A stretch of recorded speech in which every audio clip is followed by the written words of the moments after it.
Bonjour à tous.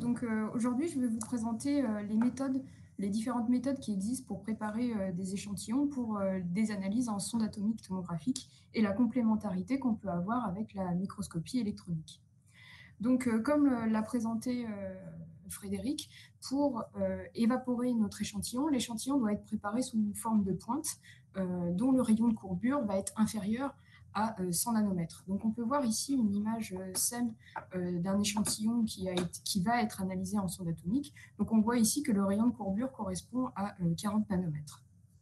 Donc, il est important également, comme critère de préparation, que l'angle de cône, qui ici a été mesuré à 6 degrés, soit inférieur à 15 degrés. En effet, lorsqu'on va vouloir analyser la pointe, on va vouloir que le rayon de courbure augmente progressivement et n'atteigne pas rapidement 100 nanomètres pour pouvoir avoir une analyse assez longue. Il est nécessaire également que la surface de l'échantillon soit relativement lisse et présente une géométrie circulaire pour pouvoir avoir un champ qui se distribue de manière homogène sur la pointe et éviter des aberrations de trajectoire ionique qui vont mener ensuite dans la reconstruction à des aberrations et à des distorsions. Si on analyse une zone d'intérêt comme une interface ou un joint de grain, il est important que celle-ci soit à environ 200 nanomètres de l'apex de l'échantillon pour être sûr qu'il soit dans le volume analysé qui, typiquement, sur cet exemple d'image SEM, correspond à la zone en pointillé. Et enfin, le dernier critère, qui est non des moindres, est que l'échantillon doit posséder une bonne tenue mécanique.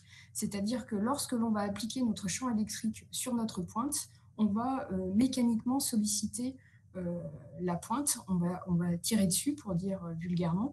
Et donc, si il y a une soudure ou une interface, il faut être sûr qu'il y a une bonne adhésion, sinon on va avoir une rupture prématurée de l'échantillon. Donc, il existe deux méthodes de préparation, soit par électropolissage, soit par nano-usinage à double faisceau, SEMFIB, que je vais vous expliquer dans cette présentation. Donc, la première méthode de préparation historique est la méthode par électropolissage. Donc, la première étape consiste à préparer un échantillon sous forme de bâtonnet, donc comme on peut voir sur les photos ici et sur le schéma, dont la longueur est d'environ de 10 à 15 mm et dont la section carrée est de 0,3 à 0,5 mm. Ensuite, ce bâtonnet est électropoli en appliquant une différence de potentiel entre l'échantillon et un anneau de platine qui contient une électrolyte. Et en faisant comme ça des mouvements de translation, on va pouvoir, comme on voit sur le schéma de principe à droite, réaliser un cône qui va s'affiner jusqu'à sa rupture. Et lorsqu'on va y avoir une rupture de la partie qui se trouvait sur la droite, on va obtenir un échantillon dont le rayon de courbure est inférieur à 50 nanomètres et qui peut être analysé en sonde atomique. Donc, les principales limitations de cette méthode, c'est que cette méthode va concerner uniquement les matériaux qui vont présenter une bonne conductivité électrique et donc qui vont pouvoir être électropolis. Et si l'on veut analyser des zones très spécifiques d'un autre matériau, cela va être difficile de positionner ces zones à l'apex de l'échantillon. Donc, ça ne sera pas forcément la méthode à utiliser lorsque l'on va vouloir analyser des interfaces ou des joints. C'est pour ça que de plus en plus dans la communauté, on va utiliser le nano-usinage par double faisceau SEMFIB, qui va également nous permettre de préparer des pointes soit dans des matériaux non conducteurs comme les semi-conducteurs et les oxydes, en plus de pouvoir cibler la zone que l'on veut analyser. Donc, un MEPFIB, donc, comme le nom le dit, consiste en un canon à électrons qu'on voit ici et une colonne ionique qui se trouve à 52 degrés, et donc ce qui va nous permettre à la fois d'imager la surface avec la colonne à électrons et usiner notre échantillon. En général, dans un SEMFIB, on a également d'autres équipements. Donc, on a également un système d'injection à gaz, qu'on appelle généralement GIS, qui va nous permettre de déposer un film mince ou réaliser des soudures. Et on va également avoir un micromanipulateur qui va nous permettre d'extraire et manipuler des fragments de l'échantillon. Donc, pour revenir rapidement sur le principe d'un faisceau biofocalisé et les différentes utilisations qu'on peut avoir, lorsque le faisceau ionique va avoir un faible courant, lorsqu'il va balayer la surface de notre échantillon, on va pouvoir imager notre échantillon puisque celui-ci va émettre des ions et des électrons secondaires de manière similaire à ce que peut faire une colonne électronique. Lorsque le faisceau ionique va avoir un fort courant, cela va permettre de usiner l'échantillon. C'est-à-dire que lors du balayage du faisceau ionique, l'énergie des ions qui vont être envoyés seront tellement forts qu'ils vont endommager l'échantillon et pulvériser les atomes de l'échantillon. Donc plus le courant sera fort et plus la zone pulvérisée sera importante.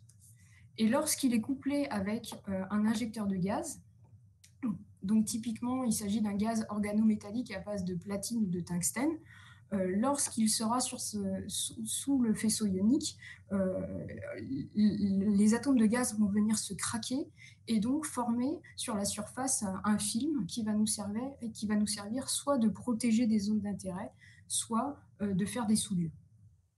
Donc maintenant, je vais revenir sur les différentes étapes nécessaires à préparer des pointes par SEMFIB. Donc la première étape, et l'un des avantages d'utiliser un SEMFIB, ça va être de pouvoir localiser la zone d'intérêt. Donc on voit ici une image de la surface de notre échantillon qui contient des grains. Et dans le cadre de cette étude, on va vouloir prélever au sein du grain pour ne pas avoir de joint de grain, à peu près au milieu du grain. Donc ici, on va venir prélever, on va choisir la zone d'intérêt qui va correspondre au rectangle violet. Donc la deuxième étape, du coup, va consister à protéger cette zone en se mettant, du coup, parallèle au faisceau ionique et en insérant la buse qui va injecter le gaz. Et on va donc déposer comme ça une couche de platine donc qui fait sur une largeur d'environ 3 microns et sur une longueur de 20 micromètres et une épaisseur de 0,2 micromètres environ. Donc une fois cette zone protégée, on va pouvoir usiner tout autour de l'échantillon, tout autour de cette zone d'intérêt, l'échantillon, pour pouvoir le prélever. Donc pour cela, on va faire différents usinages et l'une des méthodes, donc il en existe plusieurs, mais je vous montre la plus répandue, va consister à usiner en biseau sous la surface, comme on peut voir sur la droite. Donc on va faire un premier usinage comme ceci, avec un angle par rapport à la normale à la surface de 30 degrés. Ensuite, on va venir retourner notre échantillon. Donc, le premier usinage se retrouve ici. On va faire un deuxième usinage. Et donc, l'échantillon, ici, va être libéré et va créer un prisme. On va créer un troisième usinage pour dégager un côté de notre zone d'intérêt. Et donc, si on fait une rotation pour observer ce que l'on a fait, on obtient ça. Donc, on obtient un prisme ici qu'on va prélever. Donc, les dimensions sont d'environ 3 micromètres par 3 micromètres sur une longueur de 20 micromètres. Et donc, ici, ce prisme ne tient que par la partie supérieure. Et donc, on va pouvoir extraire cette zone d'intérêt avec le micromanipulateur. Donc, pour extraire, on va, en plus de l'injecteur de gaz, insérer le micromanipulateur que l'on va venir approcher tout près de la zone d'intérêt et qu'on va venir souder avec du platine, donc comme ceci. Ensuite, comme la zone d'intérêt est solidarisée avec le micromanipulateur, on va pouvoir découper cet échantillon cette zone d'intérêt de l'échantillon en coupant. Et donc maintenant, on se retrouve, si on choisit une autre vue, avec le micromanipulateur, la zone qui vient d'être prélevée, et on peut très bien maintenant bouger le micromanipulateur dans la chambre et rétracter le micromanipulateur avec l'échantillon d'intérêt, avec contenant la zone d'intérêt qui a été extrait. Donc maintenant, on va venir déposer des petits bouts de cet échantillon au sommet d'une pointe support. Donc pour cela, on va introduire des points de support qui sont compatibles après pour le transfert en sonde atomique, et on va venir avec notre micromanipulateur rapprocher du coup notre prisme sur la pointe support. Donc ça, c'est une vue de côté, mais vue du dessus, voilà. Donc on vient poser notre mur sur notre point de support. Et ensuite, on va venir solidariser du coup notre prisme avec notre point de support en faisant une soudure et en découpant notre prisme. Donc on obtient ensuite, on va pouvoir rétracter le micromanipulateur et faire une deuxième soudure, et on va obtenir ce genre de choses si on regarde sur le côté. Donc on va obtenir un bout d'échantillon qui a été extrait de notre prisme. On va avoir une soudure à droite, à gauche sur notre point de support et le dépôt de platine qu'on a déposé tout au début du processus. Donc maintenant qu'on a, donc avec un prisme comme ça d'une vingtaine de microns, on va pouvoir déposer environ 6 pointes comme celle-ci six petits bouts qui vont devenir 6 pointes de sonde atomique.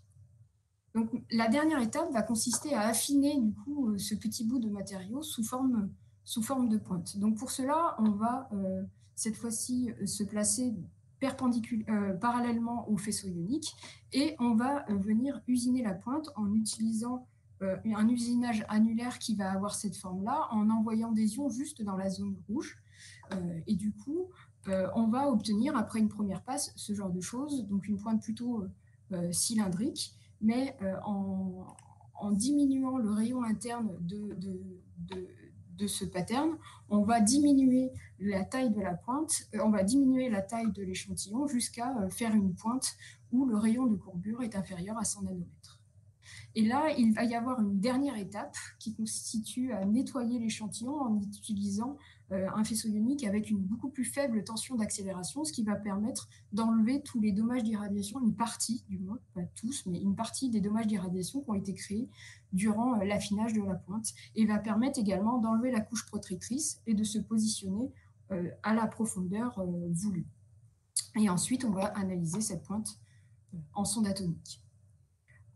Du coup, une fois qu'on a analysé en sonde atomique, donc on peut avoir ce type de reconstruction. Donc ici, il s'agit d'une pointe de fer manganèse où l'on va voir des ségrégations de manganèse qui vont former des formes particulières. On va avoir des formes linéaires et des plans. Donc, il est important de savoir qu'en sonde atomique, on va avoir la cartographie en 3 dimensions de la distribution spatiale des atomes, et notamment lorsqu'on va avoir des défauts cristallins comme des dislocations ou des joints de grains ou des MAC, on va pouvoir les voir uniquement si ceux-ci sont enrichis chimiquement. C'est-à-dire que dans cette pointe, on peut dire qu'on voit des dislocations, on peut sûrement dire qu'on voit des dislocations ou des joints de grains, mais on ne peut pas le dire avec certitude puisqu'on ne va pas avoir accès à l'aspect structural, à la cristallographie de cette pointe. C'est d'où la nécessité, dans ce genre de cas, de réaliser une image en microscopie électronique à transmission avant analyse en sonde atomique pour pouvoir, avec certitude, dire qu'il s'agit de dislocation dans ce cas-là et de joints de grains. Donc pour cela, il existe tout un tas de porte-objets compatibles pour pouvoir à la fois analyser des pointes en sonde atomique et en microscopie électronique, donc soit sur demi-grille ou soit sur pointe unique. Donc l'avantage de corréler la microscopie électronique à transmission et la sonde atomique, ça va être de coupler les forces et les faiblesses de ces deux techniques. En effet, en réalisant des images de microscopie électronique avant l'acquisition en sonde atomique, on va pouvoir avoir une vision non destructive et un large vue, et que les objets qu'on va observer ne seront pas distordus, ce qui peut être le cas en sonde atomique. Et on va avoir une information structurale, cristallographique et sur la morphologie des objets. Alors que la sonde, quant à elle, va plutôt nous fournir une vision 3D de la distribution des éléments chimiques avec une très forte sensibilité. Donc, comme autre exemple, je peux citer une étude qui a été menée sur un acier perlitique nanocristallin où, en réalisant de la microscopie électronique à transmission, il a été observé la nanostructure, donc la présence de grains qui font en moyenne 30 nanomètres. En réalisant des diffractions par la méthode de nanobine diffraction, on peut avoir l'orientation des grains. Et donc, avec l'orientation des grains, on va pouvoir caractériser la structure des différents joints de grains. Et quand on analyse cette pointe en sonde atomique, on va avoir là accès à la composition chimique en carbone, dans ce cas-là, aux joints de grains. Et donc, ça va nous permettre de pouvoir corréler la structure des joints de grains observés en microscopie électronique à transmission et la composition chimique obtenue en sonde atomique tomographique. Donc, dans ce cas-là, il est possible de coupler ces deux informations puisque ce matériau va présenter des grains de taille nanométrique. Donc, on va pouvoir faire une pointe sans vraiment faire attention où est-ce qu'on la prélève et où est-ce qu'on la taille, puisque les grains sont de petite taille et donc on va avoir une énorme statistique. Mais il est également possible en sonde atomique, et notamment à l'étape de préparation, de préparer des pointes avec un joint de grain qu'on aura choisi. Donc ici, on peut voir une cartographie EBSD d'un échantillon qui va présenter différents joints de grains et des joints de Mach.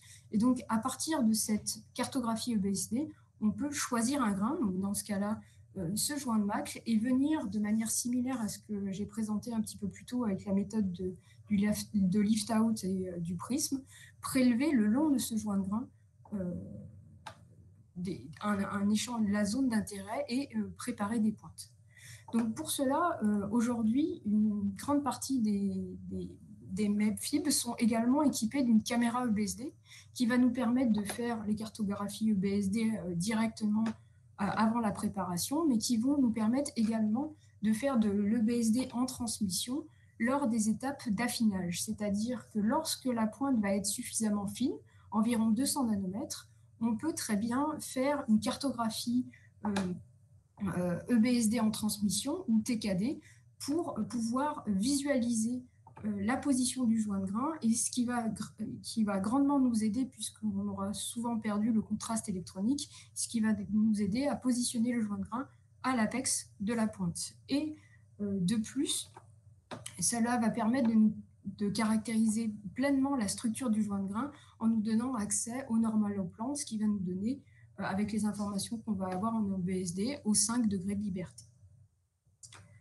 Donc, pour finir, jusqu'à présent, j'ai parlé de corrélation avec de la microscopie électronique en transmission en 2D, mais il est également possible de le faire en 3D. Donc, ça va être un petit peu plus chronophage, puisque au lieu de corréler avec une ou deux images, on va corréler avec un ensemble d'images réalisées tous les degrés, dans ce cas-là, de moins 90 à 90 degrés.